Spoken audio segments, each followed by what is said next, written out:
Hi, welcome to my channel. My name's Gina. I'm going to do a flip through of this book, Elvis 57. It's a big, thick book, so I doubt very much if I'm going to get through it tonight. And I'm going to have to do it in relative silence because I've only got half power on my house. I haven't got access to the record player or the TV or things like that. In fact, I haven't even got my gas fire's not even on, so it's bloody cold out here. And I do have an reverse circle air conditioner, and so that might, every so often you're going to hear a hum as it comes in and starts heating the room up again. But anyway, that's all by the by. So here we are, Elvis 57, the final 50s years. Great book, I just love it. The text is just wonderful. Each chapter is about a different, I think it's pretty much good. It's chronological order of what happened, where Elvis went, what he did in 1957, all the tours he did, the places he went. Here we are, the contents. Chicago, St. Louis, Fort Wayne, Detroit, Buffalo, Toronto, Ottawa, Philadelphia, so on. A couple of trips to Canada, as you can see. Tupelo, yeah, the Bay Area, Hawaii. Yeah, and he wore his gold suit quite a lot. Well, you know, fairly often anyway, in that era. So there's quite a lot of photos of him in that outfit. Introduction, another photo of the gold suit. Mostly black and white photos because that's pretty much what they did in those days. A few colour photos though. The text is great. I've read some bits in it that I'd like to read out loud to you, but I honestly don't know how long my camera is going to last doing this, so I think I'll just concentrate on flipping over the pages and showing you the photos.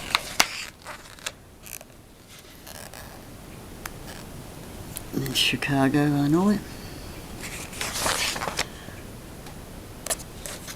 And some of the posters and tickets. So the author of the book has pulled out as many newspaper clippings and magazine clippings as they can, and got these photos, and where they couldn't actually reproduce the newspaper clipping, the text they reproduced it by typing it in the book. But they've also interviewed as many people as they could find. There goes the air conditioner. who are still alive, or when she wrote this book, and she was able, she or he was able to interview them and talk about what they remember. And unsurprisingly, a lot of people, remembered quite clearly when they saw Elvis in person. Geraldine, I'll just read this as cute. Geraldine Edwards, 14, received a kiss on the cheek for winning the Why I Like Elvis Presley contest conducted by Chicago American movie editor. After the kiss, Elvis asked Geraldine, "Am I shaking or is it you?" Edwards' letter was chosen from the avalanche of entries because it seemed to express in simple, direct prose just how his young fans feel about Elvis Presley. He said, "I like Elvis because he is a good and sincere man. He is a wonderful singer, and I don't see anything wrong with his actions. Elvis doesn't smoke or drink, which shows that he has a good religious background. My other reasons for liking Elvis are the following. E is for the enjoyment he gives us. L is for the love he has for his parents. V is for his voice that we enjoy. I is for his ideal example of religious living. S is for the many songs he sings. P is for his wonderful personality. R is for the rapidity with which he became famous. E is for his endurance of the misleading things said about him. S is for his soul, which is good and clean. L is for his leading position among the top singers. E is for the wonderful entertainer he is. Y is for the youth that Elvis represents." Isn't that gorgeous? That's nice. This is an interesting photo. It's less of Elvis and more of his fans trying to pull down the barrier to get to him.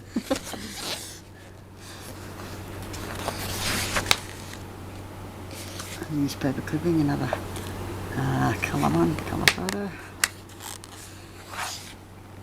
And this is, I love this photo. Just look at him, isn't he beautiful? What a beautiful man.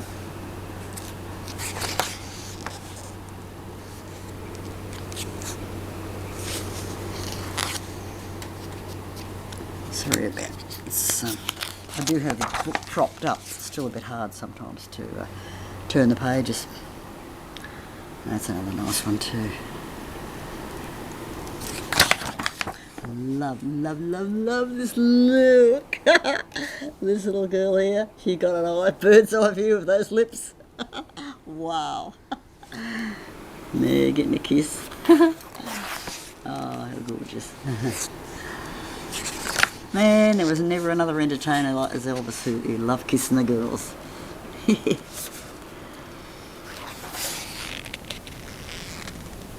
There's a nice shot. The night Indiana got all shook up. Poor Indiana.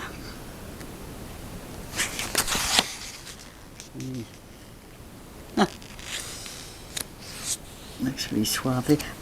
I've said it before, but I love the way Elvis, when he's doing interviews before his stage appearances, they seem to have him in footballers' dressing rooms or whatever, and Elvis would hop up on a table and sit there cross-legged. Again, never seen any other entertainer do that. There he is again.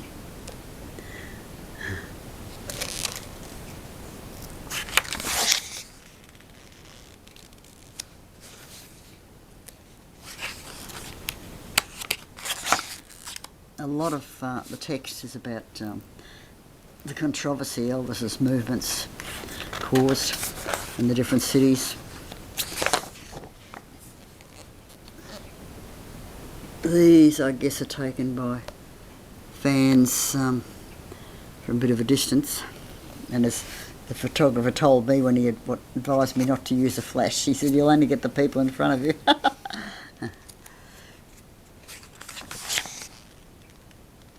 Wild.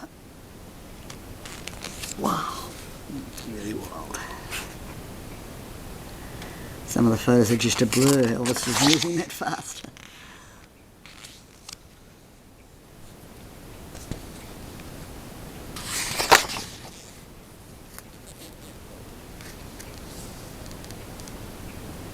Backstage at the Olympia Stadium.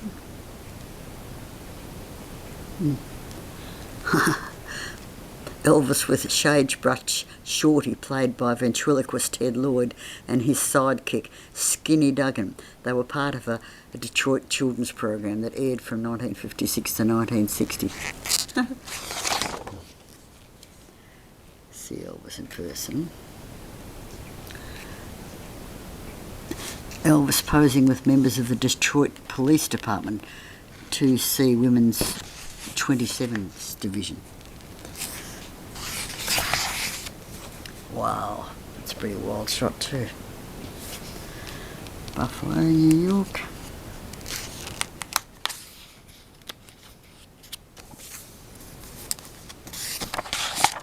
This bookmark is where I'm up to. I've been reading the text page by page.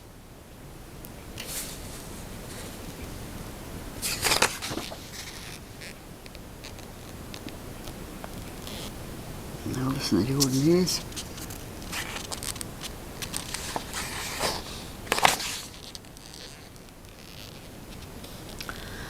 Elvis on his knees.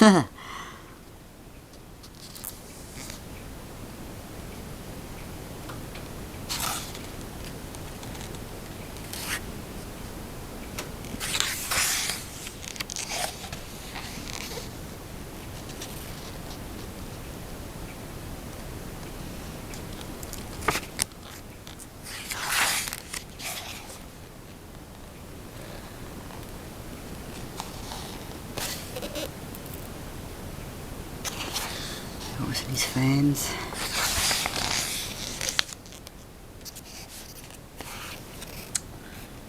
Oh, he loved his fans. Some of this text here. Teenage girls, let's see. As Elvis worked through his finale, the crowd moved forward noticeably. in their seats, many fans holding their arms out toward him. Others, overcome by the emotional upheaval, buried their faces in their hands.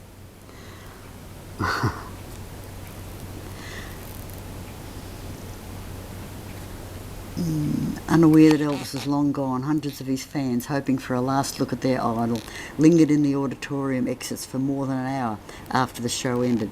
Standing in tight groups in a chilling light rain, they shared their exhilaration at having seen Elvis. "Did you touch him?" one shouted.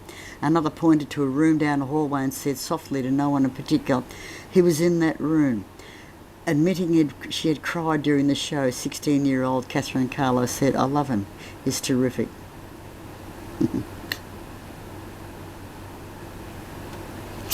Yeah. And nothing changed. Nothing changed right up till Elvis's last appearances. People still wanted to touch him. Wanted to be near him.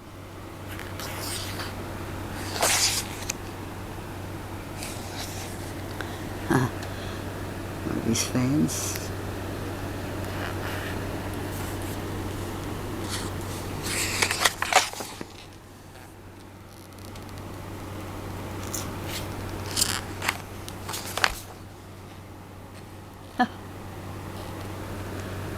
What's he doing there? Yawning? Calling out?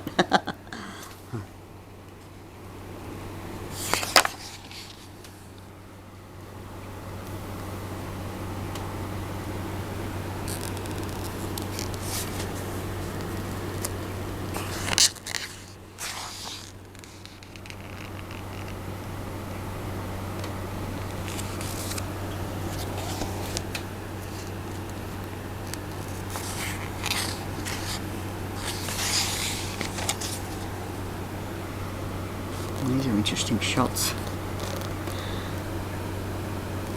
Let's look at that one. Wow. In the dark.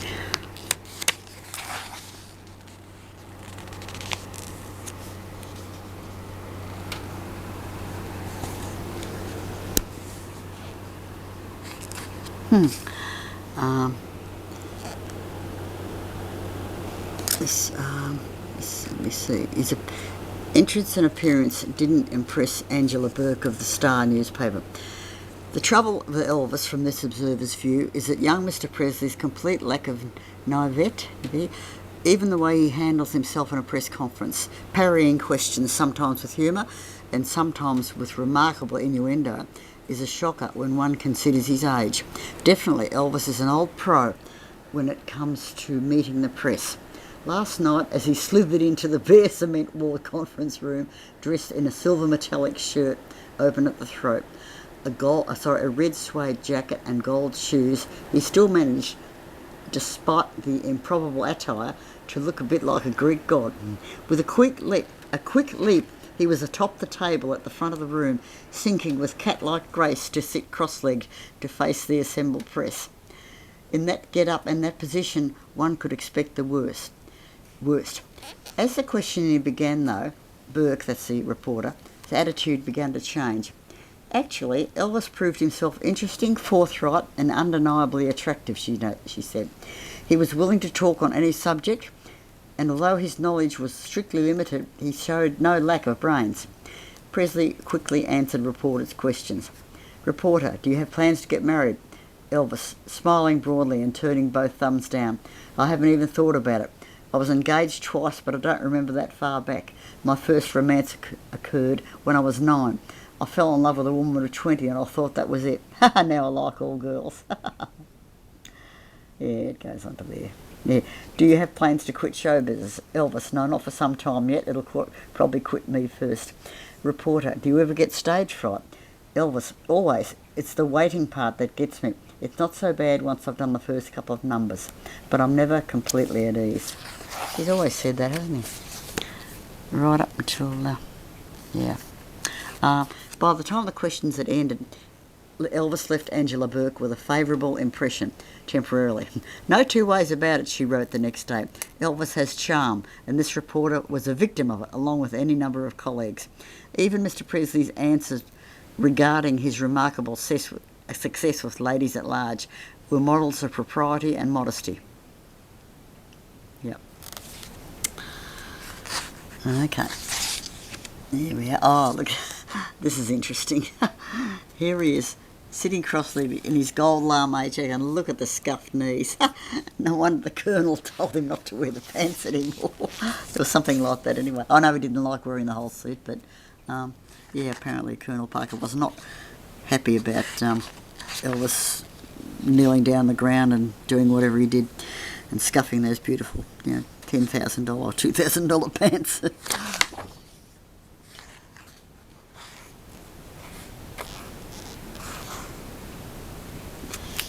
Why teenagers reach out to him. They really want to hold on to the golden hours of youth.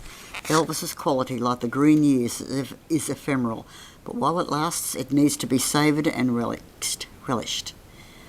Yeah. Here he is again.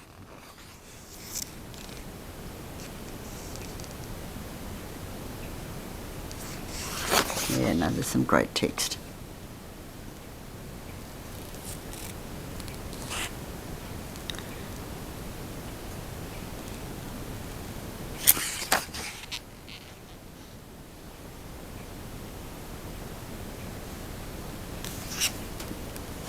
Ottawa.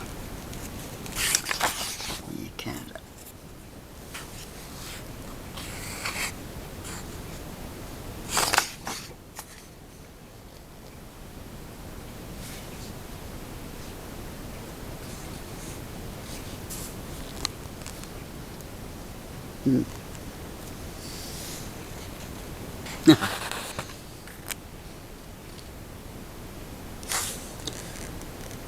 The young ones, he just he kisses on the cheek. I think it was the older ladies he did a full mouth kiss.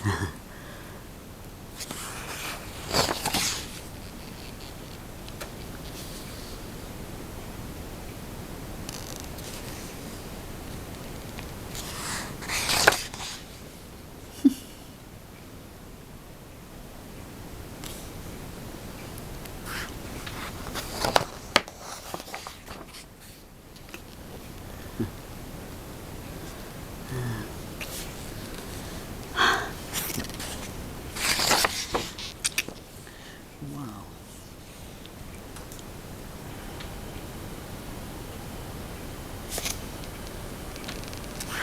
Some great photos. I know a lot of my subscribers and a lot of YouTube Elvis fans, they really love the photos taken in the 70s of Elvis on stage in his jumpsuits. But I think us older fans, we remember these days. I don't personally remember them because I was only, only a kid between up till 1960. I was under 12 years old, and I didn't really know much about Elvis. But in the early 60s, the early Elvis was still part of what Elvis is all about, And so we grew up knowing that early Elvis, because by then, of course, he was only in the movies anyway, in the 60s. So the live appearances were, the photos from live appearances were only of his 50s live appearances.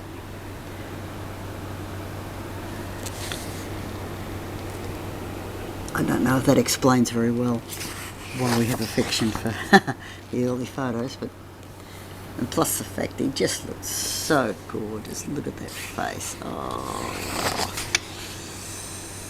I always look gorgeous. I know, he always looks gorgeous.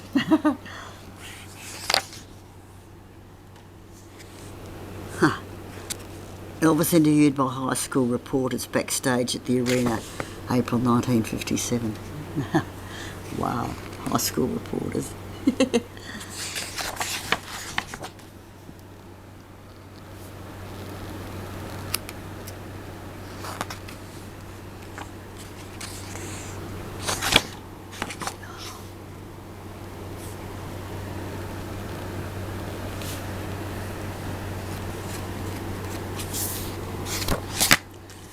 And of course, back then,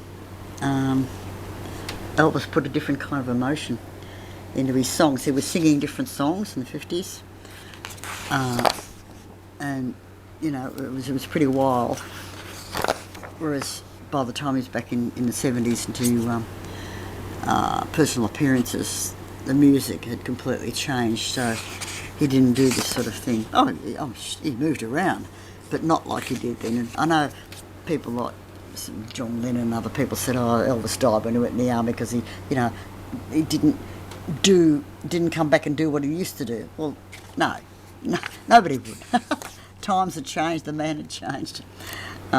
So looking at this, as I said, is bringing back the memories of what he was like, but no regrets that he didn't stay that way, because he couldn't. He moved on, and rightly so.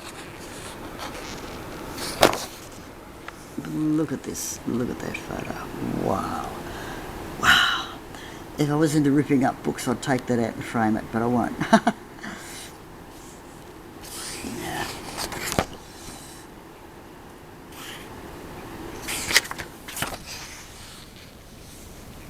I'll have something else to show you tomorrow. Where my TV is, and that landscape picture on the wall behind the television, I'm going to take that down, and Tony's coming around, he's putting my Elvis clocks along the wall up there. That'd be much better. Another good shot. Beautiful shot.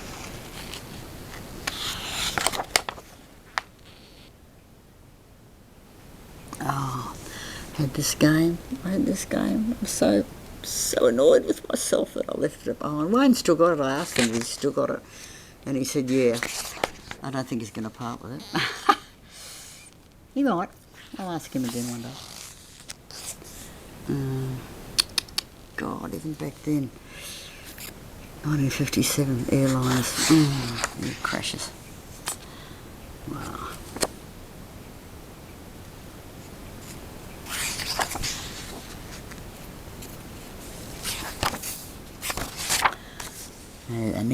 Anita Wood, I think. Pretty sure that's Anita Wood that he's kissing there. That's not. Oh, wait a minute, or is it? Might be. Well, his mum's there, so yeah. Could be. Yeah, it must be. Yeah, it's Anita.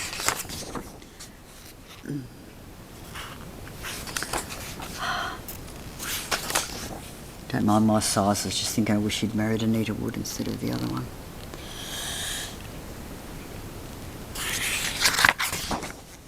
Anyway, won't go there.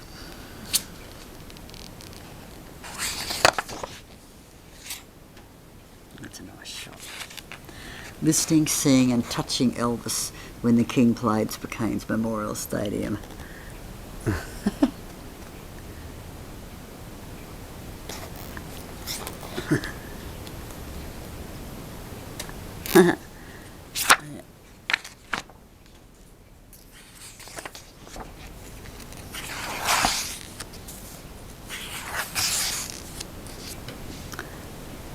I was at a concert, ETA concert last night, talking to some of the fans in the interval, the intermission, and showing them the photos of the concert I went to. And, as usual, people love meeting someone that saw Elvis in person. How close did you get to him? And I said, well, he walked past me to get on stage, and I said he was close enough to reach out and touch, and their eyes wide. And did you? I said, no, I didn't. I was just frozen. I was just mesmerised. He walked past me and I couldn't do a thing. I just looked. Well, I said, I bet you regret it now. I said, yeah. But if I had have reached out and touched him, I probably would have been pulled back by the security guards anyway. They said, just knowing you were that close. I know. Exciting.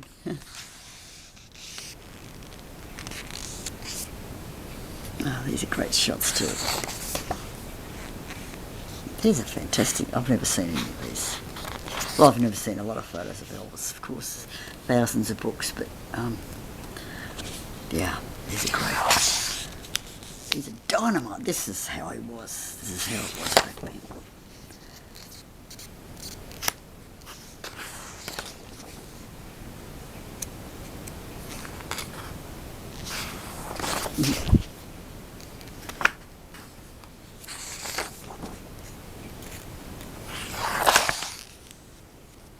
this guy here, Vancouver disc jockey Red Robinson, he was able to spend, I think, a day with Elvis when he came to Vancouver, and did interviews. And there's a lot of records come out now. They were all on bootlegs originally, but now they're quite common.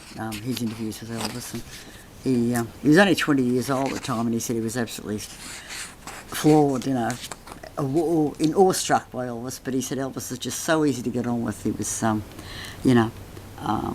so easy to talk to.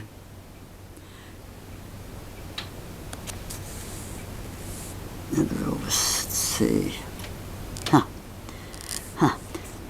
The reporters filed from the room. One listened to the screaming, foot-stomping crowd outside. Everyone listened.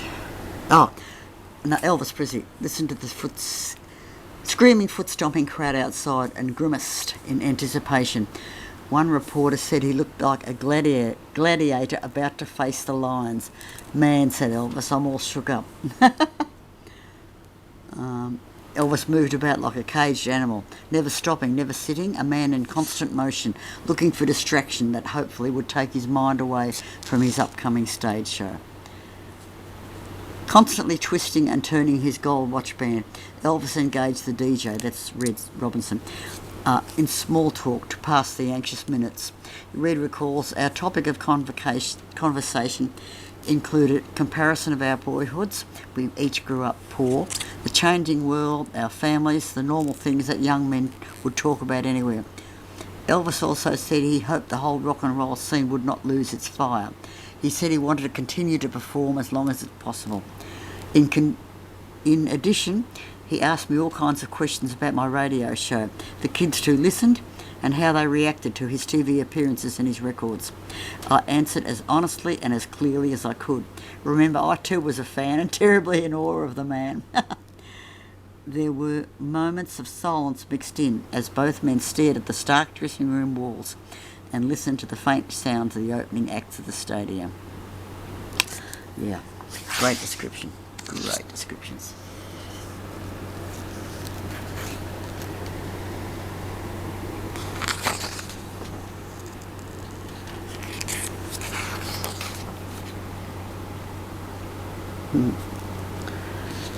You can see, you can see there with the journalists, the photographs and the microphones. They were just, blown away by him. Even then, Elvis fans demented.